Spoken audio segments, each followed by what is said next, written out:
Shalom buat kita semua. Baiklah, pada pertemuan kali ini kita akan membahas mengenai bimbingan dan konseling untuk pengembangan perilaku prososial siswa dari kami kelompok 8. Yang pertama itu kita harus mengerti dulu apa itu yang dimaksud dengan bimbingan.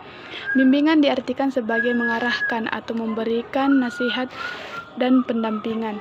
Dan yang selanjutnya itu pengertian bimbingan menurut tokoh. Yang pertama ada Donald. Ia mengungkapkan bahwa bimbingan adalah sebagai bagian dari komponen pendidikan yang menyediakan atau memberikan layanan khusus bagi peserta didik untuk mengembangkan kemampuan dan potensinya. Yang kedua itu ada Muhammad Surya. Ia mengungkapkan bahwa bimbingan merupakan bantuan secara sistematis agar peserta didik mencapai kemandirian atau penerimaan diri, pengarahan diri, dan perwujudan diri sebagai wujud pencapaian perkembangan optimal. Yang selanjutnya itu pengertian konseling.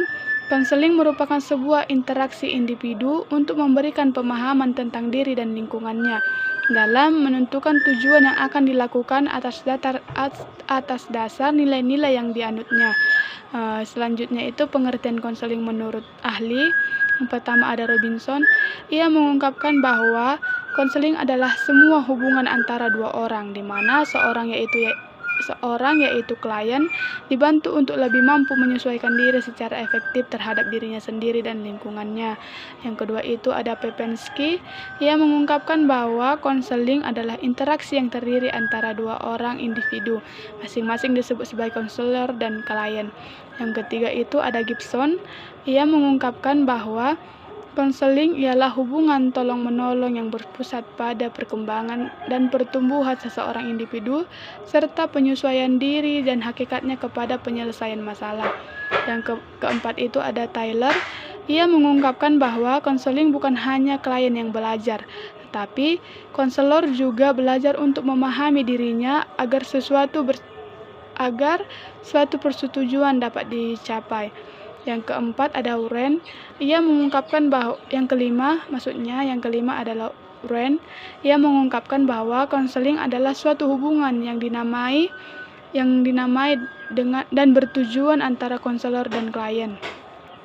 Selanjutnya itu pengertian bimbingan dan konseling. Bimbingan dan konseling merupakan terjemahan dari istilah graduation dan konseling dalam bahasa Inggris. Bimbingan adalah proses membantu individu, sedangkan konseling merupakan sarana yang digunakan untuk membantu mereka menyelesaikan atau mengatasi masalah yang mereka hadapi. Jadi, bimbingan dan konseling merupakan salah satu cara yang dapat digunakan untuk membantu perkembangan individu. Nah, yang selanjutnya itu masuk ke dalam pengertian perilaku prososial.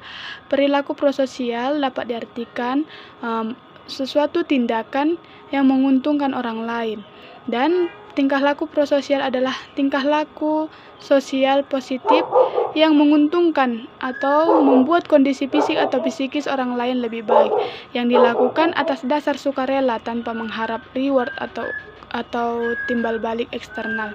Yang keempat, selanjutnya itu pengertian perilaku prososial menurut tokoh. Ada beberapa para ahli psikologi yang mengatakan tentang perilaku prososial ini. Yang pertama itu menurut Search dan kawan-kawan. Menurut Search, ia mengungkapkan bahwa tingkah laku prososial merupakan tingkah laku yang menguntungkan orang lain. Yang kedua itu menurut Sri Utari, ia mendefinisikan bahwa perilaku prososial adalah suatu tingkah laku yang mempunyai suatu akibat atau konsekuensi positif bagi partner interaksi. Yang ketiga itu menurut Wispe, ia mengungkapkan bahwa tingkah laku prososial adalah tingkah laku yang mempunyai konsekuensi sosial positif, yaitu menambah kondisi fisik dan psikis orang lain menjadi lebih baik. Yang keempat itu menurut Brigham, ia mengungkapkan bahwa tingkah laku prososial meliputi murah hati, persahabatan, kerjasama, menolong, dan penyelamatan.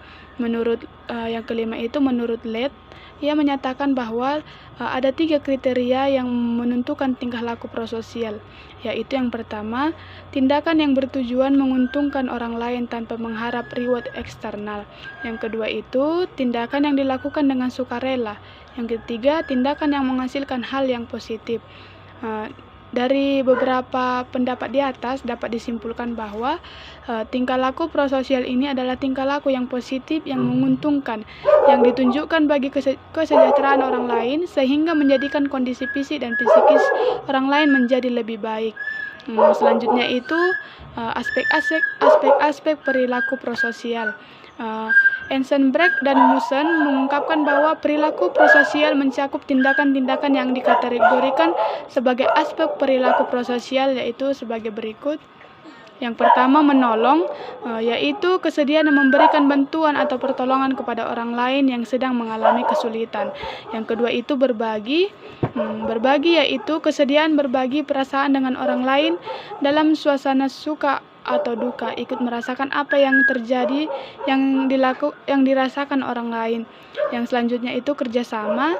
Kerjasama yaitu kesediaan untuk bekerja sama dengan orang lain demi tercapainya suatu tujuan. Yang keempat, bertindak jujur, yaitu kesediaan untuk melakukan sesuatu seperti apa adanya, tidak berbuat curang terhadap orang lain. Yang kelima itu berdema. Berdema ini yaitu kesediaan untuk memberikan secara sukarela sebagai barang miliknya kepada orang lain yang membutuhkannya. Berdema adalah membantu dalam bentuk apapun dengan sukarela kepada orang yang membutuhkan. Yang selanjutnya itu sumber perilaku prososial. Masa akhir anak-anak merupakan suatu masa perkembangan di mana anak-anak mengalami sejumlah perubahan-perubahan yang cepat dan menyiapkan diri untuk memasuki masa remaja serta bergerak memasuki masa remaja ke masa dewasa. Sikap sosial secara umum adalah hubungan antara manusia dengan manusia yang lain, saling berketergantungan dengan manusia lain dalam berbagai kehidupan bermasyarakat. Sumber tingkah laku prososial terdiri dari dua bagian, yaitu endosentris, yaitu sumber tingkah laku prososial berasal dari dalam diri seseorang. Sumber endosentris ini merupakan keinginan untuk mengubah diri dengan menampilkan self-image. Secara keseluruhan, endosentris ini meningkatkan konsep diri. Yang kedua itu ada eksosentris. Eksosentris ini adalah sumber untuk memperhatikan lingkungan eksternal, yaitu membuat kondisi lebih baik dan menolong orang lain dalam kondisi buruk yang dialami. Nah, yang selanjutnya itu karakteristik individu yang menunjukkan perilaku prososial.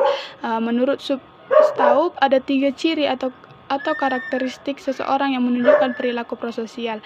Yang pertama itu, tindakan tersebut berakhir pada dirinya dan tidak menuntut keuntungan pada pihak pemberi bantuan. Yang kedua itu, tindakan tersebut dilahirkan secara sukarela. Dan yang ketiga, tindakan tersebut menghasilkan kebaikan. Demikianlah penjelasan dari saya. Sekian dan terima kasih.